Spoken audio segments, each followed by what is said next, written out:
जय जय श्री राधे। देखिए, गीता में भगवान ने कहा है, इच्छा द्वेष समुत्थेन सर्गे यान्ति परंतप। इच्छा और द्वेष से द्वंद्व मोह पैदा होता है, जिससे मोहित होकर प्राणी भगवान से बिल्कुल विमुख हो जाते हैं और विमुख होने से बार बार संसार में जन्म लेते हैं। मनुष्य को संसार से विमुख होकर केवल भगवान में लगने की आवश्यकता है। भगवान में न लगने में बड़ी बाधा क्या है? यह मनुष्य शरीर विवेक प्रधान है, अतः मनुष्य की प्रवृत्ति और निवृत्ति पशु पक्षियों की तरह न होकर अपने विवेक के अनुसार होनी चाहिए। परंतु मनुष्य अपने विवेक को महत्व न देकर राग और द्वेष को लेकर ही प्रवृत्ति और निवृत्ति करता है, जिससे उसका पतन होता है। मनुष्य की दो मनोवृत्तियां हैं, एक तरफ लगाना और एक तरफ से हटाना। मनुष्य को परमात्मा में तो अपनी वृत्ति लगानी है और संसार से अपनी वृत्ति हटानी है, अर्थात परमात्मा से तो प्रेम करना है और संसार से वैराग्य करना है। परंतु इन दोनों वृत्तियों को जब मनुष्य केवल संसार में ही लगा देता है, तब वही प्रेम और वैराग्य क्रमशः राग और द्वेष का रूप धारण कर लेता है, जिससे मनुष्य संसार में उलझ जाता है और भगवान से सर्वथा विमुख हो जाता है। फिर भगवान की तरफ चलने का अवसर ही नहीं मिलता।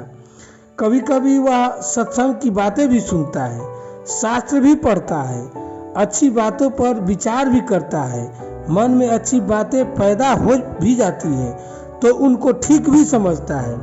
फिर भी उसके मन में राग के कारण यह बात गहरी बैठी रहती है कि मुझे तो सांसारिक अनुकूलता को प्राप्त करना है और प्रतिकूलता को हटाना है। अपने अनुकूलता और प्रतिकूलता के द्वंद्व में जीव पड़ा रहता है। यह मेरा खास काम है, सोचता है कि यही मेरा खास काम है, क्योंकि इसके बिना मेरा जीवन निर्वाह नहीं होगा। इस प्रकार वह हृदय में दृढ़ता से राग द्वेष को पकड़े रखता है, जिससे सुनने, पढ़ने और विचार करने पर भी उसकी वृत्ति राग द्वेष रूप द्वंद्व को नहीं छोड़ती। इसी से वह परमात्मा की तरफ चल नहीं सकता।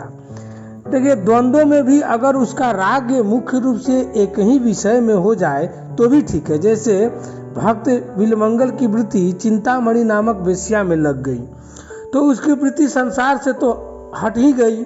जब वेश्या ने यह ताड़ना की कि ऐसे हाड़ मांस के शरीर में तू आकृष्ट हो गया, अगर भगवान में इतना आकृष्ट हो जाता तो तू निहाल हो जाता, तब उनकी वृत्ति वेश्या से हटकर भगवान में लग गई और उनका उद्धार हो गया। इसी तरह गोपियों का भगवान में राग हो गया तो वह राग भी कल्याण करने वाला हो गया। शिशुपाल भगवान के साथ वैर यानी द्वेष रहा तो वैर पूर्वक भगवान का चिंतन करने से भी उसका कल्याण हो गया। कंस को भगवान से भय हुआ तो भय वृत्ति से भगवान का चिंतन करने से उसका भी कल्याण हो गया। हाँ, यह बात जरूर है कि वैर और भय से भगवान का चिंतन करने से शिशुपाल और कंस भक्ति के आनंद को नहीं ले सके। तात्पर्य यह है कि किसी भी तरह से भगवान की तरफ आकर्षण हो जाए तो मनुष्य का उद्धार हो जाता है। परंतु संसार में राग द्वेष, काम क्रोध, ठीक बेठीक, अनुकूल प्रतिकूल आदि द्वंद्व रहने से मूर्खता दृढ़ होती है और मनुष्य का पतन हो जाता है। इसलिए जीव को भक्ति की तरफ दृढ़ता रहनी चाहिए। जय जय श्री राधे।